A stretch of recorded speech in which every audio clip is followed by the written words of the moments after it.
Hello friend, मैं हूं अशफाक और आप देख रहे हैं मेरे यूट्यूब चैनल मैकेनिकल सॉल्यूशन।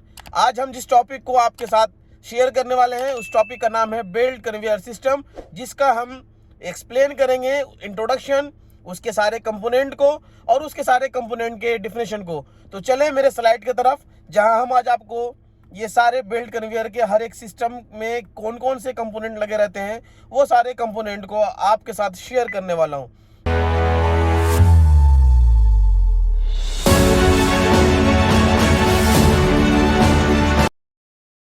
जैसा कि आप देखा, ये हमारा स्लाइड, और इस स्लाइड में सबसे पहले मैंने आपको ये दिखलाया belt conveyor system. Belt conveyor system के अंदर जो उसका इंट्रोडक्शन है, बेल्ट कन्वेयर सिस्टम कहते किसे हैं, बेल्ट कन्वेयर सिस्टम को हम इंट्रोड्यूस कैसे करते हैं। अगर कोई हमसे पूछता है, और ये हमारे इंटरव्यूअर न्यू लोगों के लिए, जो न्यू इंजीनियर्स आए हैं या न्यू सुपरवाइजर आए हैं, जिनके लिए हम ये कह सकते हैं कि उनके इंटरव्यू में बहुत हेल्प करने वाला ये सवाल है। इनके इंटरव्यू में बिल्कुल कॉमन पूछने जाने वाला ये क्वेश्चन है कि कन्वेयर सिस्टम को हम इंट्रोड्यूस कैसे करते हैं। तो जैसा कि आप मेरे स्लाइड में देख सकते हैं, क्या conveyor system is use to many industries as a standard piece of mechanical handling equipment to move goods, product, raw goods and other material from one location to another location. Simple अगर इसका हम translate करते हैं, या simple इसको अपने भाषा में, आसान भाषा में अगर हम बताना चाहते हैं, तो कन्वेयर सिस्टम के अंदर किसी भी गुड्स को, किसी भी मटेरियल को एक जगह से दूसरे जगह पे पहुंचाना विद द मैकेनिकल हैंडलिंग, उसको हम कन्वेयर सिस्टम कहते हैं। या दूसरे एक और इसका इंट्रोडक्शन ये कह सकते हैं कि conveyor system is the fast and efficient mechanical handling for automatically transporting load and the material with in area. किसी एक एरिया में, किसी एक पार्टिकुलर एरिया में अगर किसी मैकेनिकल हैंडलिंग करना है मुझे, किसी बल्क मटेरियल को हैंडल करना है मुझे, तो हम कन्वेयर सिस्टम का ही इस्तेमाल करते हैं उस मटेरियल को हैंडल करने के लिए। अब आप देखिए, हमारे नेक्स्ट स्लाइड में मैंने डिफिनेशन भी डाला है बेल्ट कन्वेयर का, जिसमें सिंपल ये मेंशन किया हुआ है, जहां से ये पता चलेगा कि ये एक मैकेनिकल इक्विपमेंट है जिसका इस्तेमाल हम इंडस्ट्री के अंदर करते हैं। तो डेफिनेशन इसका ये है कि conveyor belt is a loop belt that is driven by a wrap around one और मोर पुली। सिंपल है कि इसके अंदर पुली का यूज होता है और एक से ज्यादा पुली का यूज किया जाता है, जो कि पुली में हमारा बेल्ट लूप होया हुआ रहता है। It is powered by electrical motor, और ये किसी एक ड्राइव, किसी मोटर, किसी इलेक्ट्रिसिटी, किसी पावर से ही चलता है। तो इसलिए ये इलेक्ट्रिकल मोटर से चलता है, जो जिसके अंदर रोलर का सपोर्ट लिया जाता है, चूंकि हमारा कन्वेयर का बेल्ट जो है उसके ऊपर रेस्ट करे। और पुली के साथ हम पावर को अटैच करते हैं कि पुली जो है वो जब पावर जनरेट हो तो पुली हमारा रोटेट हो, रैप्ड हो, उसके साथ बेल्ट, और बेल्ट के नीचे सपोर्ट के लिए हम रोलर का यूज करते हैं। और ये कंप्लीट हमारा जो एक सिस्टम बनता है, उस सिस्टम को हम कहते हैं बेल्ट कन्वेयर। अब जो कि मैं आपको इसके अंदर ये बताऊंगा कि बेल्ट कन्वेयर सिस्टम के अंदर कंपोनेंट क्या क्या होते हैं। देखिए मेरे स्लाइड में मैं जो कि आपको दिखला रहा हूँ कि इसके अंदर मैंने एक छोटा सा पिक्चर भी डाला है, जिसके अंदर मैंने सारे पॉइंट डाले हुए हैं, जिसमें आपको पोजीशन पता चल जाएगा कि उसका एग्जैक्ट पोजीशन, उस कंपोनेंट का एग्जैक्ट पोजीशन कहाँ पे क्या होता है। लेकिन मैं आपको बेसिक मेन कंपोनेंट, जो इंपॉर्टेंट कंपोनेंट होते हैं, वो मैं आपको इस मेरे स्लाइड के अंदर आप देख सकते हैं कि ड्राइव यूनिट सबसे ज्यादा इंपॉर्टेंट जो कंपोनेंट होता है वो ड्राइव यूनिट है, जिसके अंदर मोटर और गियर बॉक्स इन्हीं हमको लगाना है। उसके थ्रू हम पुली के साथ अटैच करते हैं और तब जाकर के मेरा एक कन्वेयर सिस्टम ड्राइव होता है। उसके जो मेन दूसरे बड़े इंपॉर्टेंट कंपोनेंट है वो बेल्ट है, फिर पुली है, आइडलर फ्रेम है, इम्पैक्ट रोलर है, इम्पैक्ट पैड है, carrying roller, return roller, scraper and skirt system.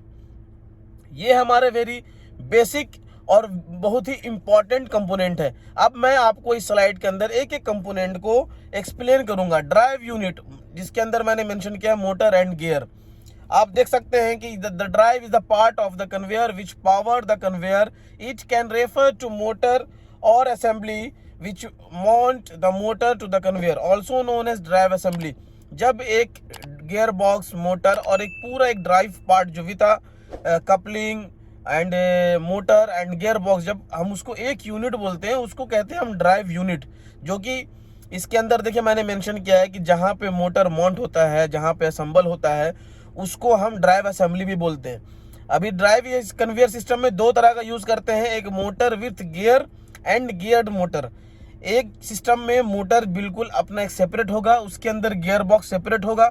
उस दोनों को हम या तो कपलिंग के थ्रू या डायरेक्ट कपल कर करके सीधा आपके पुली के शाफ्ट को हम बिल्कुल गियर बॉक्स के अंदर कनेक्ट कर करके और उसके अंदर मोटर को किसी कपलिंग का यूज करके, fluid coupling, grid coupling, flange coupling, इस कपलिंग का यूज करके हम लगाते हैं, इसलिए उसको कहते हैं मोटर विद गियर।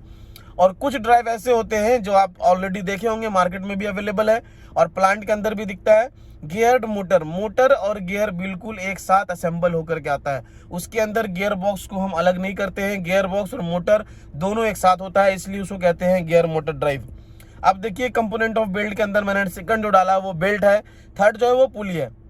बेल्ट क्या है? The conveyor belt is the carrying medium of the belt conveyor system. Simply belt का यूज हम क्यों करते हैं, उसके एप्लीकेशन क्या है? सिंपली उसके अंदर वो एक ऐसा मीडियम है जिसके थ्रू हम किसी भी मटेरियल को कैरी करते हैं। और पुली क्या है? पुली जो है कन्वेयर पुली, क्या conveyor pulley are mechanical device use to change the direction, use to change the tension of the drive belt. Okay, तो आप देख सकते हैं कि ये मैंने मेंशन यहाँ पे जो किया है कि ये एक मैकेनिकल डिवाइस है। पुली का मेन मकसद होता है कन्वेयर सिस्टम के अंदर कन्वेयर बेल्ट को डायरेक्शन चेंज करना, कन्वेयर बेल्ट के अंदर टेंशन को मेंटेन करना। अब हम बात करते हैं कंपोनेंट, जो उसका सबसे इंपॉर्टेंट कंपोनेंट है वो है आइडलर, कैरिंग रोलर और रिटर्न रोलर भी मैंने मेंशन किया है यहाँ पे। आइडलर फ्रेम जो होते हैं, आप जैसा कि स्लाइड के अंदर पिक्चर में आप देख रहे हैं कि ये हमारा इसके अंदर यहाँ ये एक पूरा फ्रेम पोर्शन है, इसके बाद भी एक पूरा फ्रेम पोर्शन है और इसके बाद ये जो येलो कलर का फ्रेम पोर्शन है, इसको कहते हैं हम लोग आइडलर फ्रेम। कैरिंग रोलर और रिटर्न रोलर क्या है? कैरिंग रोलर जो इस फ्रेम के ऊपर जो रोलर लगे हुए हैं, जो टॉप पोर्शन में लगे रहते हैं, उसको कैरिंग रोलर बोलते हैं। और ये जो प्लेन रोलर आप देख रहे हैं, ये जो बॉटम साइड में रोलर देख रहे हैं, इसको हम कहते हैं रिटर्न रोलर। अभी रोलर हमारा क्या इंपॉर्टेंट है, रोलर की एप्लीकेशन क्या है? तो इसके अंदर जो set of roller which are use to certain spacing for the support of carrying as well as return side of the conveyor belt, accurately made, rigidly installed as will maintain idler are very important for smooth efficiently running of the belt conveyor। अभी जब हम belt को लगाते हैं conveyor system के अंदर, तो conveyor system के अंदर बेल्ट को स्मूथली मूव करने के लिए हम रोलर का यूज करते हैं। और इसको किस तरह से लगाना है, इस मेरे डिफिनेशन में मैंने स्लाइड के अंदर मेंशन किया है कि इसको सही सर्टेन स्पेसिंग में सपोर्ट देना है, एक्टिव मतलब कैरिंग साइड में और रिटर्न साइड में। इससे ये होगा कि स्मूथली हमारा बेल्ट कन्वेयर रन करेगा।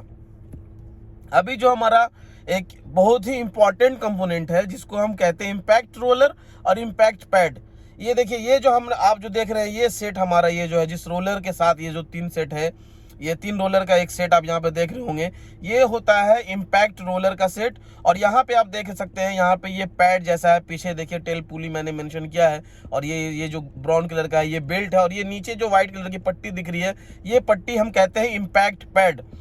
अब इसका एप्लीकेशन क्या है? The shock absorbing roller and pad, more often known as impact roller and impact. Simply आप समझ सकते हैं इस डिफिनेशन से कि जहां पे जो शॉक एब्जॉर्ब होगा, जो हमारा मटेरियल टॉप से हमारे कन्वेयर सिस्टम के ऊपर आता है, वहां पर क्या होता है कि बहुत ज्यादा लोड आता है।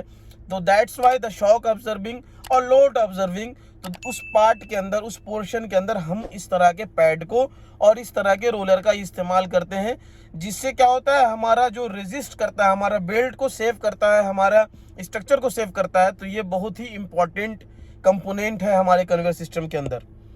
अब एक बहुत ही इंपॉर्टेंट हमारे सिस्टम के अंदर ये होता है कि एनवायरनमेंट के लिए और सिस्टम के लिए हाउसकीपिंग क्लीनिंग बहुत ही इंपॉर्टेंट होता है। तो हमारे जितने भी कन्वेयर सिस्टम के अंदर जो हम रॉ मटेरियल यूज़ करते हैं, अलग अलग प्लांटों में अलग अलग मटेरियल यूज़ होते हैं, बल्क मटेरियल यूज़ होता है वहाँ पे, इसलिए हम वहाँ पर स्क्रैपर का यूज़ करते हैं क्लीनिंग पर्पस में। ये आप देख सकते हैं मेरे स्लाइड में येलो कलर का ये स्क्रैपर है, जिसको प्राइमरी स्क्रैपर और सेकेंडरी स्क्रैपर का पोजीशन चेंज करते हैं। 2 स्क्रैपर लगाते हैं हेड पुली के पास, जिसमें फर्स्ट वाले को प्राइमरी स्क्रैपर और सेकंड वाले को सेकेंडरी स्क्रैपर कहते हैं। और थर्ड, ये लास्ट जो मैंने आपको बताना है, ये स्कर्ट सिस्टम क्या होता है। स्कर्ट सिस्टम ये होता है कि ये जो होता है, ये हमारे शूट, जो रिसीविंग शूट होता है, जहाँ से मटेरियल हमारे कन्वेयर सिस्टम के अंदर आता है, उसके अंदर और हमारे बेल्ट के बीच का जो पोर्शन होता है उसको हम सील करते हैं। आप यहाँ पे देख सकते हैं, ये ब्लू कलर के ये हाईलाइट होया हुआ, ये हमारा कन्वेयर सिस्टम है। नीचे आपको रोलर दिख रहा है, ये हमारा बेल्ट है। और यहाँ मटेरियल यहाँ से रिसीव होने वाला है। तो ये पोर्शन जो ब्लू कलर की यहाँ पे जो हाईलाइटेड है, ये पोर्शन होती है जो सील करती है डस्ट को, स्मॉल पार्टिकल को सील करती है, डस्ट को सील करती है, जो भी हमारा रॉ मटेरियल से बाहर निकलने वाला है। इससे बहुत ही इन्वायरमेंट भी सेफ होता है और हमारा डस्ट जो है हमारे सिस्टम के अंदर भी नहीं आता है और मटेरियल के स्पिलेज भी नहीं होता है।